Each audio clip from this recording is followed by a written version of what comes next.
Here is a man I've known for a number of years. He lives in Chicago. He is one of the real staunch leaders in the foreign language speaking groups. Dr. Slobodan Draskovich is author of Tito, Moscow's Trojan Horse, a marvelous book.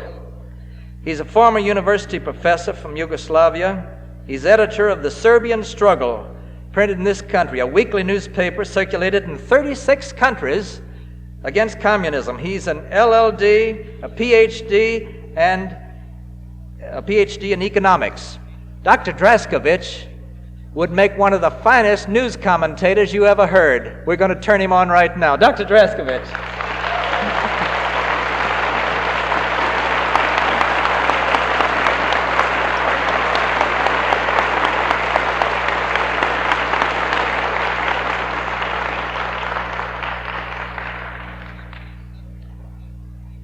Thank you very much, Mr. Chairman, for your very kind introduction. Ladies and gentlemen, thank you for the privilege of speaking before you today. You realize, of course, that I'm speaking under several handicaps. The first is that the day has been long. You have been here since this morning. You must be tired. Second, you have heard a number of very fine speakers, and I don't know what I could add to their message. Three, I have a foreign accent. Now, there is some controversy as to that. When I was in Nashville, Tennessee, they told me they didn't object to my foreign accent, but to my Yankee accent. In any case, I do speak with a foreign accent. And finally, something happened this morning which is out of the ordinary. Namely, you deliver first and then you get the payment later. Well, I received an undeserved greeting first, and I'm going to speak several hours later. So I'm sure I cannot earn what I received this morning. I will try, nevertheless, to put my message as succinctly as possible. As you know, the organizers of this big rally had made all the preparations to hold it in November last year, and it was impossible to hold it because of the murder of President Kennedy. When they invited us to speak, they didn't tell anybody what they should speak about. And that was the case in November. That's the case now, today, here. Now, as for myself, I must say that I am not going to give the talk I prepared to deliver in November. Not because I would have changed my opinions about communism or the State Department and such matters, but because I think that really events since November last year have been moving fast, and that the situation is changed very considerably. I think that while the enemy on the one hand has made a number of moves, very bold moves, and in some occasions discarded all and any pretense, and moved very boldly and brazenly, and has made some progress, and has maybe entered in some respect the final stages of what is their plan to destroy America. On the other hand, Americans, I mean real Americans, have not been sitting idle. They have, I think there is a difference in the general mood. There is much less despair and despondency. There is much more alertness. There is much more self-confidence in our ranks. And I think that Americans, by and large, are getting tired of sloganized un-American inanity, and they want some American common sense. It would be difficult to say what are the sources and the forces which have brought about the change. I would like to quote only a few. I think, first of all, it was the shock produced by the very fact that it was possible to kill the President of the United States in the heart of America. Number two, I think that people were also aroused by the fact that the enemy did his best to blame for that foul deed, to blame the so-called right-wingers, and to destroy the so-called right-wing movement. Number three, I think that Governor George Wallace has done a tremendous service to America by his very courageous campaign and his surprising results.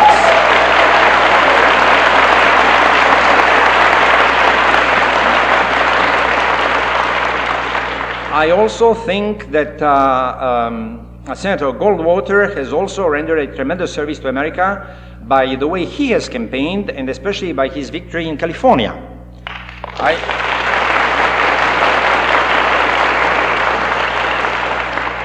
I think that also one of the contributing factors to this awakening and to this change have been the letters which have been published by our heroes who died in Vietnam, and by the letter which was published by their, written a public letter, open letter to President Johnson by their relatives, I think about 150 of them. Because it was so important to find and for everybody to see that while there was a great young American, John Birch, who gave his life many years ago, he was not an exception. It revealed the great truth that there are many, thank God, many John Birches around now. And we have not yet the last word from them.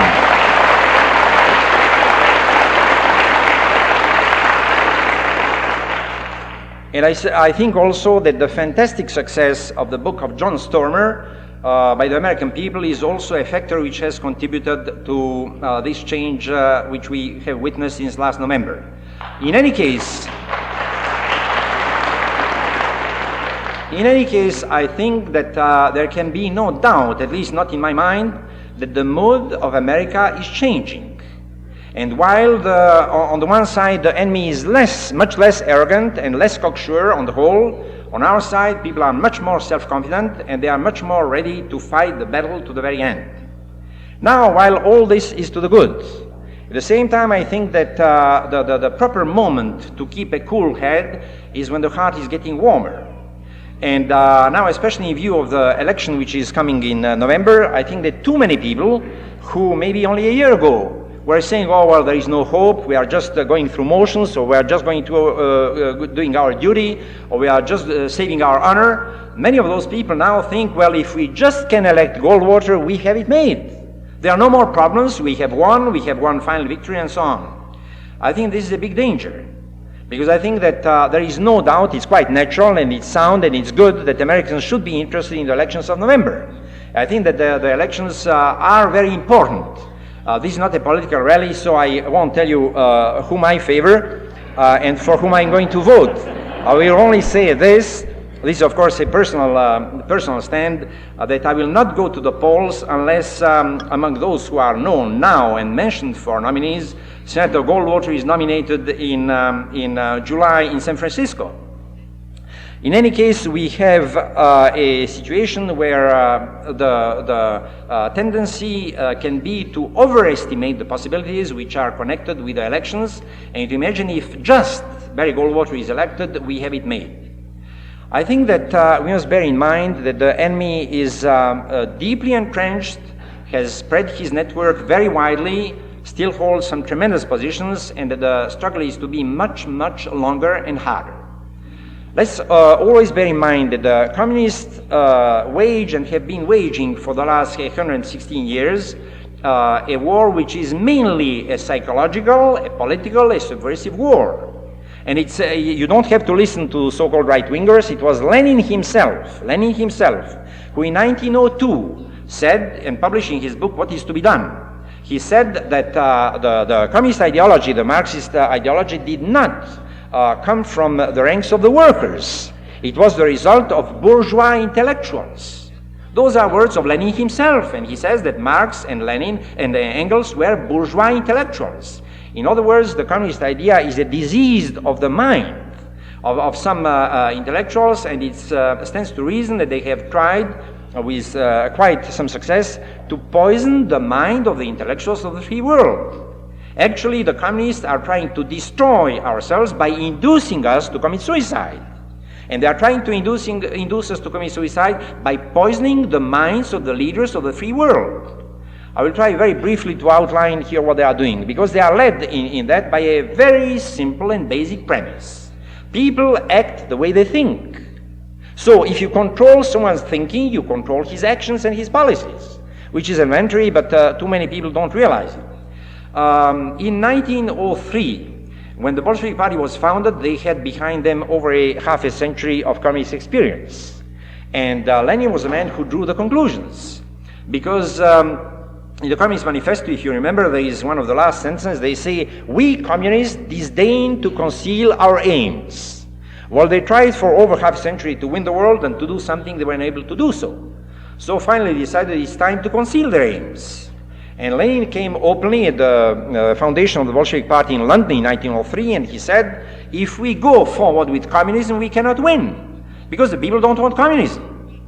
We must be more skillful, and we must, as he put it, operate with two programs. The one is the maximal program, which is communism. And that is the unchanging program of all the communists in the world, to install communist power in the whole world.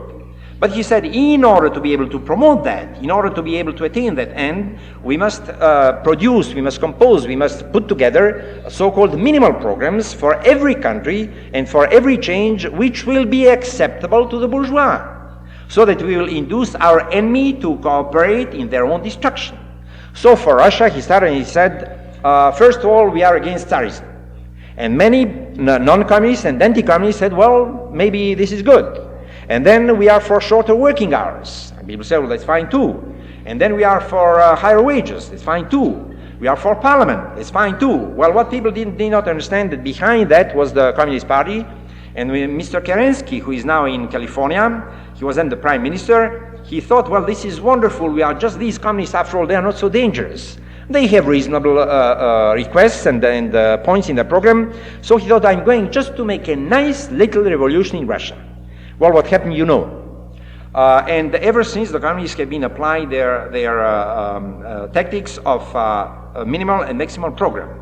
I remember several years ago, Ben Gitlow, who was, as you know, Secretary General of the Communist Party in 1925, was telling us in New York that at that time he was invited by Stalin to go to Moscow to receive instructions. And he said, as I was leaving, after several hours, Stalin called me back and he said, Ben, I've told you and I repeat, when you go back to the United States of America, there is one word you must never use, but never. That word is communism. Because Americans want no part of communism. And if you just use the words they like, if you speak about democracy, about progress, about human rights, civil rights, education and so on, you can lead them by the nose straight into communism. They won't know where they are going. In 1936, there was the 7th Congress of the Communist International. Again, the same basic idea, and it's an amazing thing that they have been applying for 61 years. This strategy and tactics, and that has passed almost unnoticed. In 1936, Georgy Dimitrov, who later on was communist premier of Bulgaria, gave his great speech, big speech in 35, and he said, we must organize popular fronts. And he said, so far, we have been fighting you, the free world. Now we are going to cooperate because we have a common enemy that is Hitler. So we need you to fight a common enemy. But at the same time, it's incredible. You should read the document. At the same time, he said, we are not going to depart 1 inch, 1 iota from our program.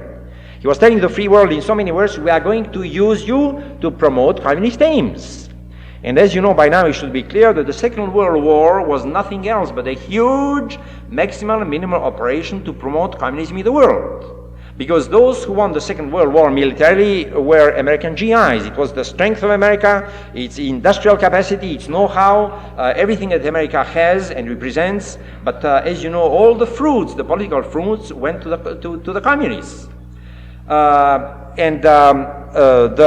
wouldn't be speaking about this if we didn't have at this time, at this moment, a situation which shows that our present foreign policy is nothing but and nothing beyond the communist minimal program of the hour. Because when you take the 4 basic ideas, and I think nobody will deny that these are the 4 basic ideas of our foreign policy, if you take first of all peace at any price, with disarmament, if you take the idea of anti-colonialism, and the so-called winds of change which are blowing throughout the world and which we cannot stop, which are so strong that the only thing we can do is to bow before them. If you take coexistence and the idea based on the idea that communism is allegedly changing, and if you take the idea of the UN, you have the 4 basic points of our foreign policy. Now just analyze them. The first one, peace at any price, means that we are we renounce to use our fantastic military superiority to be the enemy. We are simply throwing it away. I don't think I need to dwell on this. Now the second point about the winds of change, they don't tell us who is blowing those winds. Those winds are not blown by people. They are blown by Moscow and Peking and by some people in the State Department. I think it's high time that we stop blowing and helping the communist blown winds of change and that we start blowing some American winds of freedom. But the fact is that now we are bowing to the communist winds of change. Number 3, coexistence. Those who speak about coexistence, and you can see whenever they need a change, you have a synchronized putting in motion of the huge propaganda machine. You have experts like Mr. George Kennan. Mr. Kennan is a tremendous philosopher and a tremendous intellectual, and as you know, he was ambassador to Yugoslavia until recently. There is only one trouble: he didn't know exactly at that time whether he was U.S. ambassador to Tito or Tito's ambassador to the United States of America, which is very unfortunate. But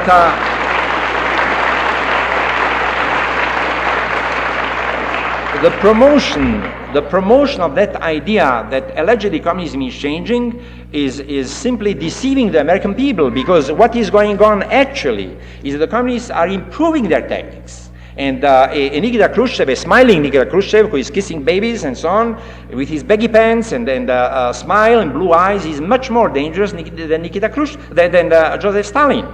And number 4, regarding the UN, it's very clear that the present UN, as is now, is a gravestone on the US.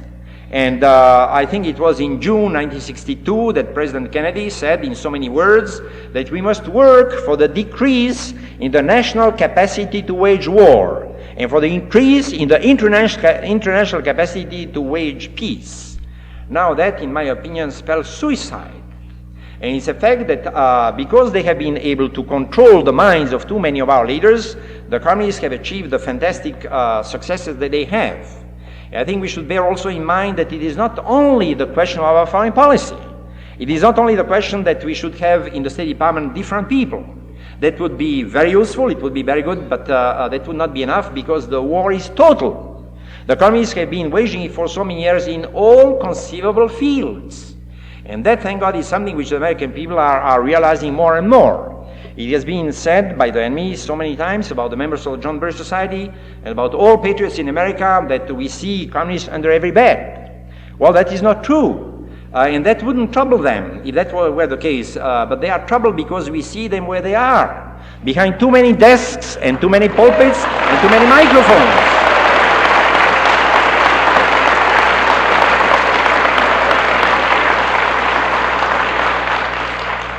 So the factory for the defeat of America, the factory for the no-win policy is huge and tremendous and everywhere.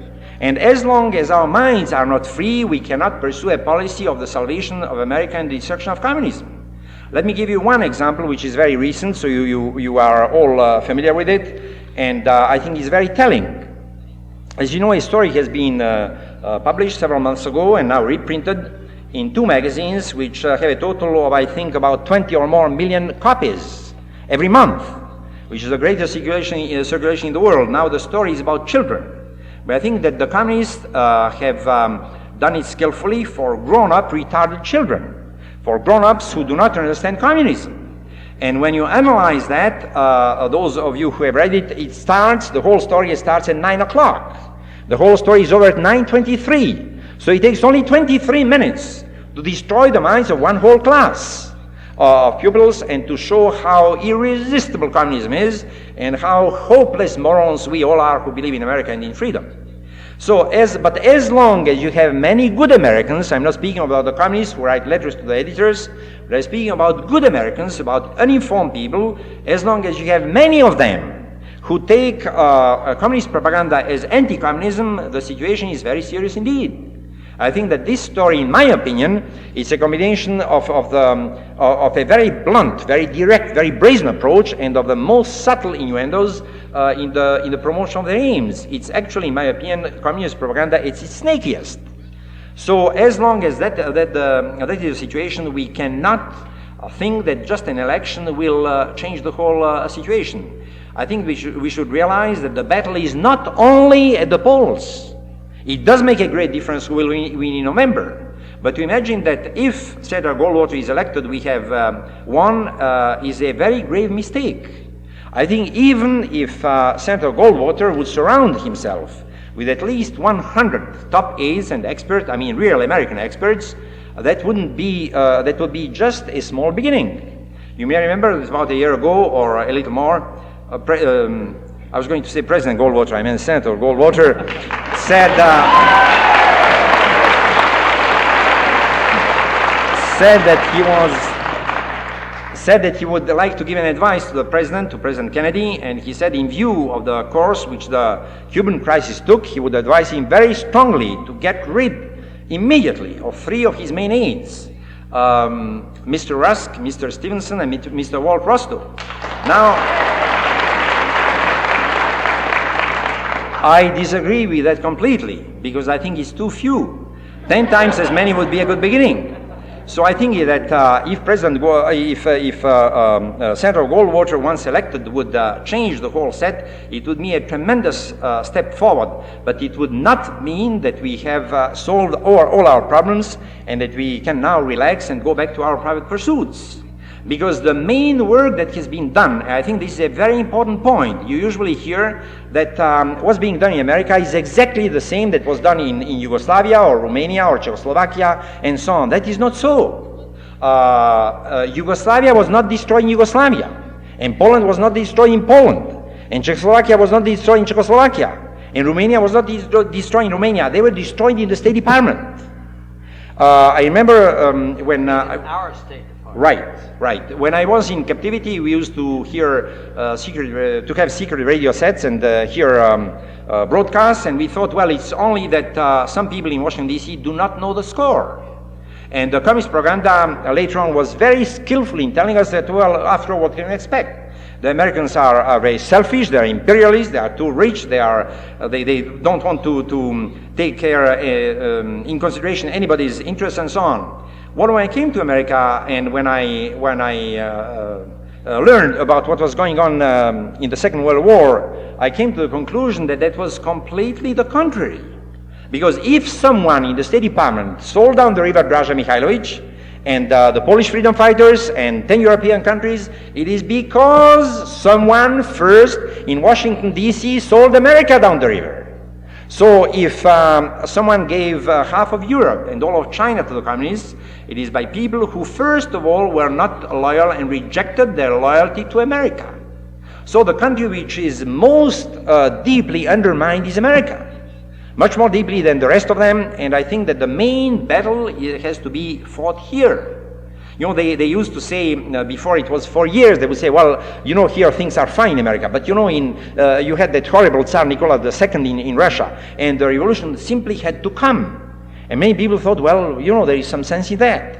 And they said that horrible King Alexander in Yugoslavia, and that horrible Pilsudski in Poland, and that horrible Horthy in Hungary, and so on and so on. And they would say, well, you know, they are autocrats, and there is poverty there, and there is social injustice, and many people, good people in America would say, well, you know, maybe they are backward, that is so. Well, now we have reached the point, the fantastic point, where there are only apparently 2 problems in America, only 2 problems. There is the problem of social injustice and the problem of poverty. And that in the country which has given the most fantastic opportunities to everybody, to every single citizen, and to the country which has given the highest standard of living to the broadest mass of people ever recorded in history. So they are so, the enemy is so brazen and has worked so boldly that they have been able to impose that idea that America owes everything to everybody, that the land of injustice is America, and that unless we correct social injustice in America, America has no right to live. I think the best proof of how dangerous the situation is what happened with the Civil Rights Bill.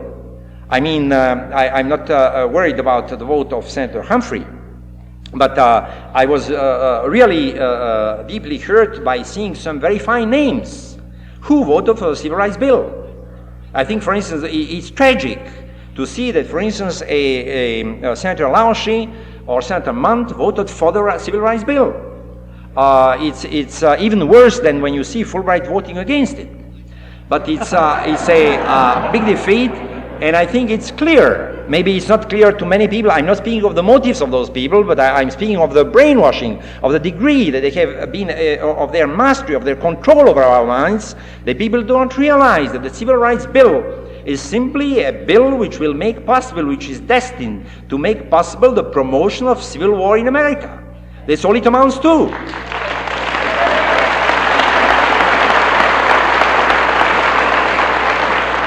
It has nothing to do with the welfare of anybody, least of all of the Negro.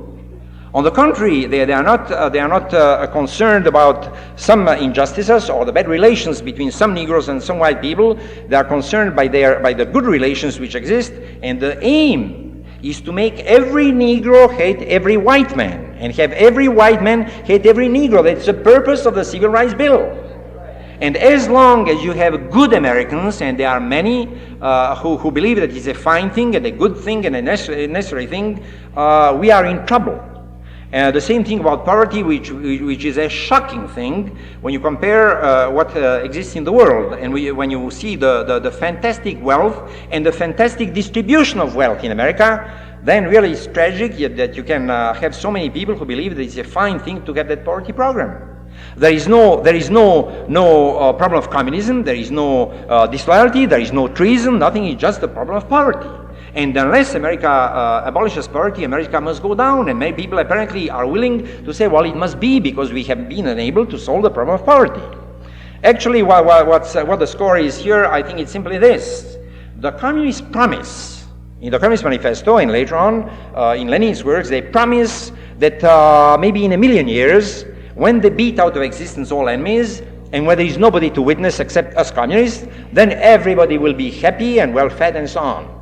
Well, while they promised that and never delivered, America did it right now here in freedom. And as George Bernard Shaw said once, the worst thing that people cannot tolerate is a good example. Now what the communists have been telling us and promising to do, America has done it. So America must be destroyed. And the Civil Rights Bill and the Anti-Poverty Program are only two vehicles of the promotion of the destruction of America. I think that these things are tremendously important, and we should realize that the problem is, first of all, to clear our minds, to clear the American minds from the poisons which the communists have been able to impose. I have been to Europe several times in the last 3 or 4 years, and I have found it very difficult to explain to Europeans. I have been to 8 countries, and it's very difficult to explain that what the State Department has done is not American policy. And I've told to some people, well, you think that this policy is un-French, or that it's un-German, or anti-Spanish, or anti-Belgian. I said, what you don't realize is, above all, anti-American. And that policy is not taking care of American interests. It is sacrificing American interests. And if we speak of American imperialism, there is some American imperialism, but unfortunately in favor of Mao Zedong and Nikita Khrushchev and Tito and Gomulka. And unless we make an end to this, we cannot go forward. I think that this point cannot be overstressed. It's first of all and above all, our minds must be cleared, and we must realize what is American interest and what's against it. You've been hearing maybe about people who want just to shoot and get some rifle and be ready to shoot or go to the hills.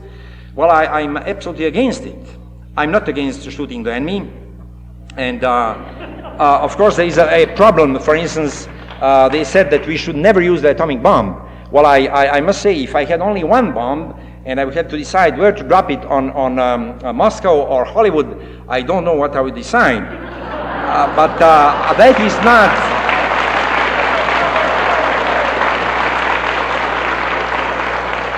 That is not the solution.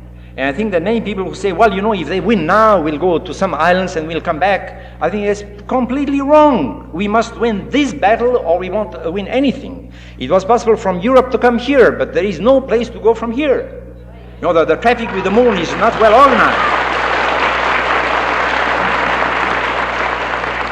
So I think the first thing which must be cleared and to be realized that we must make a tremendous advance in ridding ourselves of the communist poisons which have been imposed on us over a period of 116 years. And I really believe that it can be done if enough Americans realize what the situation is. Now comes the second point. While knowledge is absolutely indispensable, that is not all. We need not only knowledge, but moral courage. Because I think the issue and the conflict and the contest is not between people who believe in Marxist and communist theories, and between people who believe in theories of freedom. The contest is between people who work and fight for communism and people who work and fight for freedom.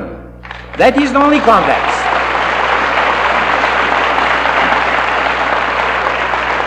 And it is not an academic, it is not an intellectual contest. There are unfortunately too many people on our side, who are sincere on our side, but we imagine if they just prove that the communists are inconsistent, or if they prove that what Marx said was different from what Lenin said, and then again Stalin changed, and then Mao Zedong changed, and then Khrushchev changed. If you can prove that, Nikita Khrushchev will be so despondent that he will commit suicide.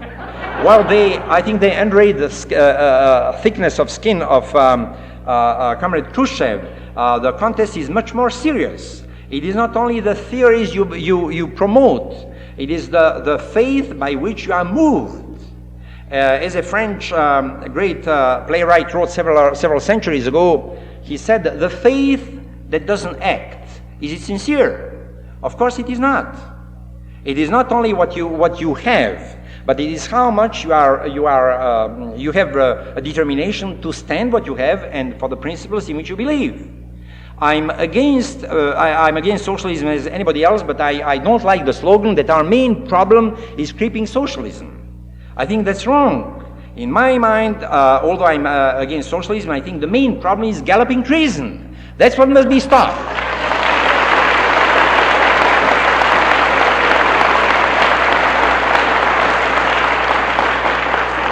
I happened to speak a few weeks ago in California, and one evening we were in a private home, about 30 of us, and there was a free discussion, and a young lady said, "Please, can you explain one thing to me? My father is a staunch American. Nevertheless, he has a friend who is a socialist. And they are very good friends, they have been for many years, and still they are very good friends now." And I said, "Ma'am, with all due respect to your father, either your father is not a staunch American, or his friend is not a socialist." And she said, "Well, you know, that socialist friend of my father came the other day, and he said that was after the famous speech of that famous senator who said that we must discard worn-out myths and consider the Soviet Union as a normal state with normal interests. Now, that so-called socialist came to his friend and he said, 'You know, to me, that's treason.' And I said, 'Young lady, that man is not a socialist, he's an American.' So I think the key thing is whether you believe that the foundations of America are right, and that the American people have the right to run their own affairs. If you believe in that, then we can have all sorts of disagreements, but we'll be working for the same thing." I must say that the communists have succeeded to weaken the moral fiber of the American people and their willingness to bear sacrifice. I will quote you only a few examples, and I think most of them are well known to you. 2 years ago, approximately, a secretary from the Hill, Capitol Hill, went to a church, which is only 2 blocks away, to pray at noon. Now she was attacked there. I think she was slashed on the hand, and her bag was taken away. And 2 days later, Mr.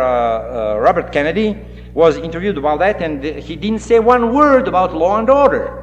He just said, "Well, you know, we have been unjust to some groups of our people, and unless we do something for them, we can expect more of this." Now, only about a month later, there was in a bus, 4 hoodlums came in. There were about 20 people in the bus. And those 4 hoodlums beat to a pulp the driver. Nobody moved. Not one person moved a finger. As you know, about two months ago in New York, a young woman was killed in 3 attempts, spreading over 30 minutes. And there were about 30 people who watched the whole proceedings for over half an hour. Nobody even phoned to the police. And then there was a case in the Bronx where a criminal went and attacked and assaulted a young receptionist, and they struggled. He stripped her of her clothes, and they struggled in front of about 25 people. Nobody moved. Well, I think there are very bad signs that the American people have been brainwashed into believing that you must not resist to evil. And that the communists have promoted for such a long time, that the communists, what they are doing is perfectly proper because it's the march of time, it's the progress of mankind. But when it comes to defending America, you cannot do this, you can do that, you cannot do that. Anything that is efficient for America cannot be done, because it's either contrary to our traditions, or it's immoral, it's not purely moral, and so on.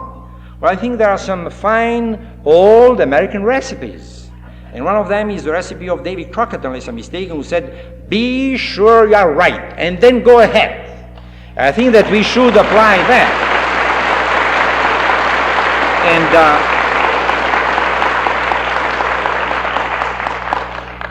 And with all my apologies to all the ladies present, I must use some language which I don't use usually, but believe me, it's international diplomatic language used by heads of state. So I think you will permit me to use that in trying to explain what that Davy Crockett principle would mean today in international relations. And my opinion is that when you have the situation when we have reached the point that Ahmed Sukarno, a contemptible collaborator of the Japanese occupier and a stooge now of Moscow, when we reach the point when he tells us 3 times in a few months to go to hell, I think it's high time that we say, to hell with you, Comrade Sukarno, and with all the Titos and Gomulkas and Mao Zedongs and Khrushchevs.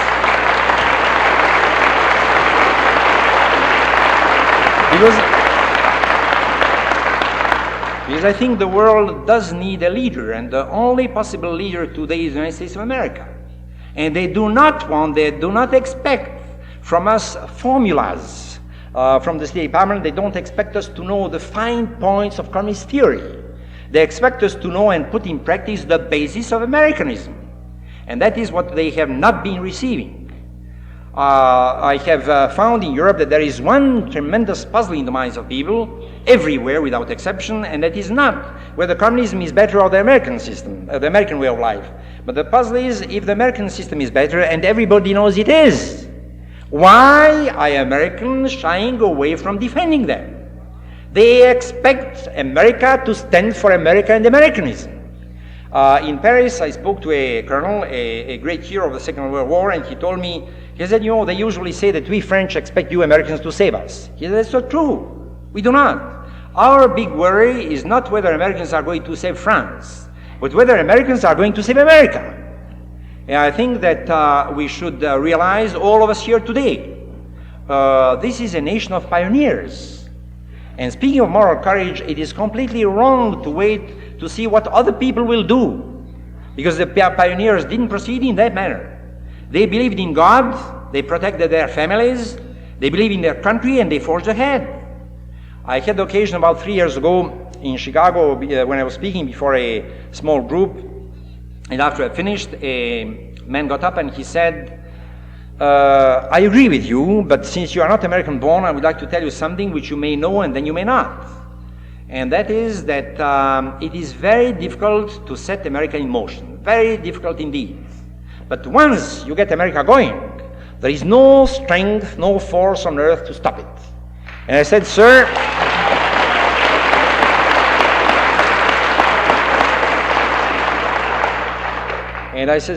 you are right and I'm right.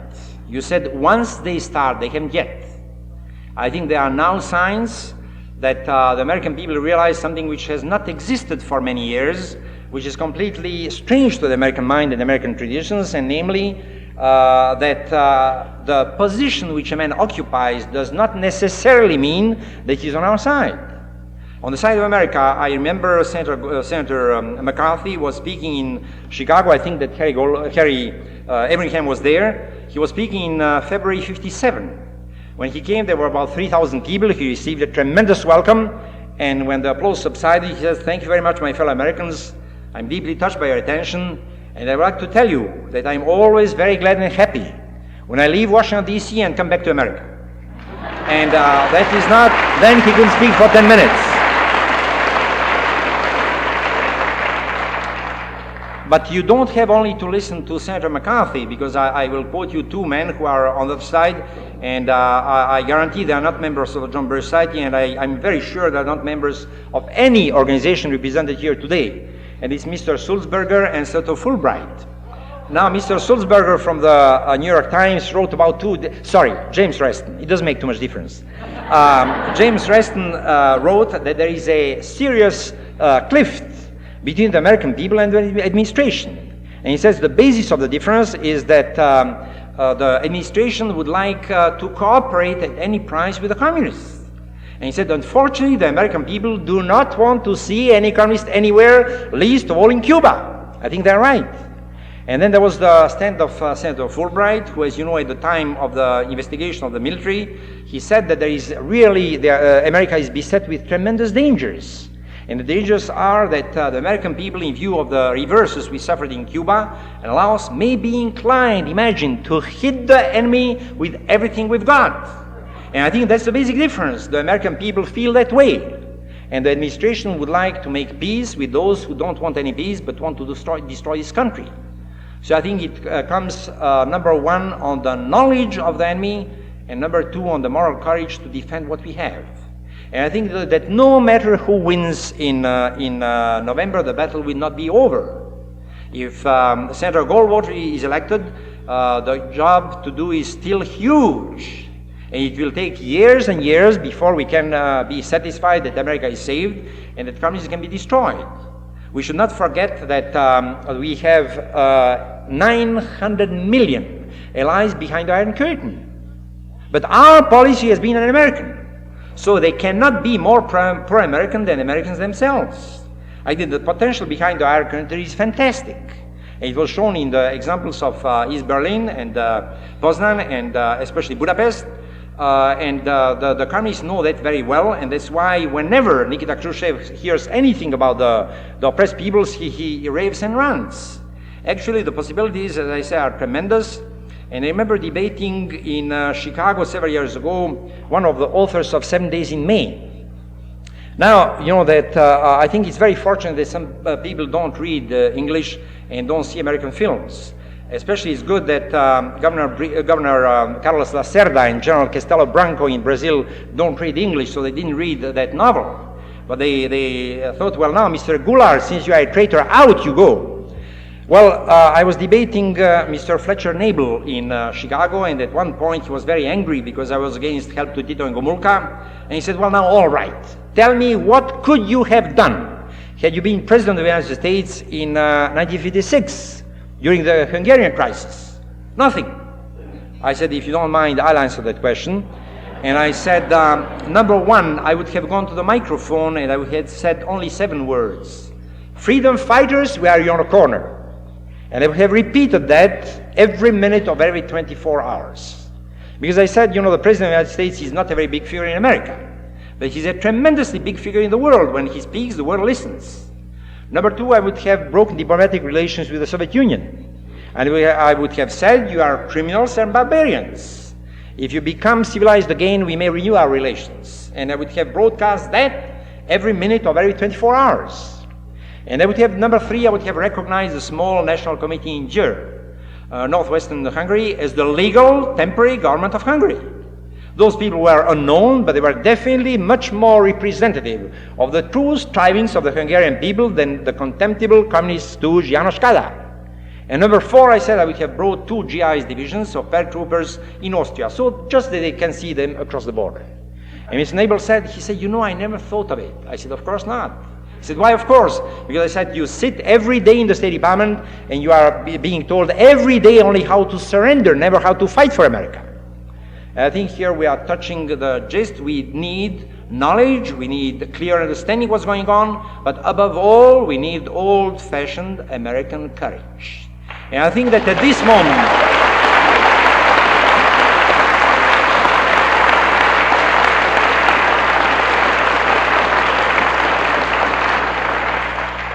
we live today in a paradoxical situation, and I mean this.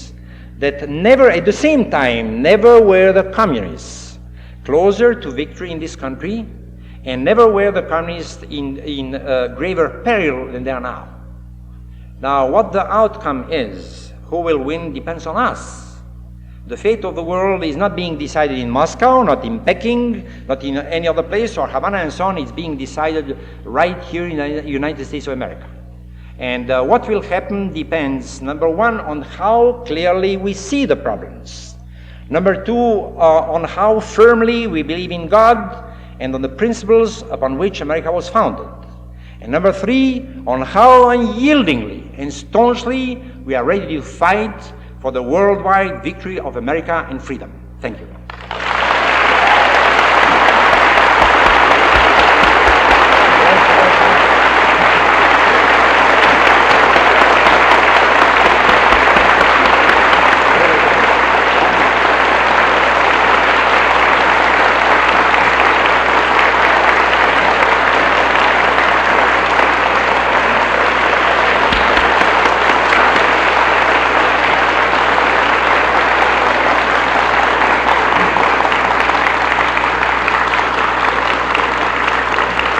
V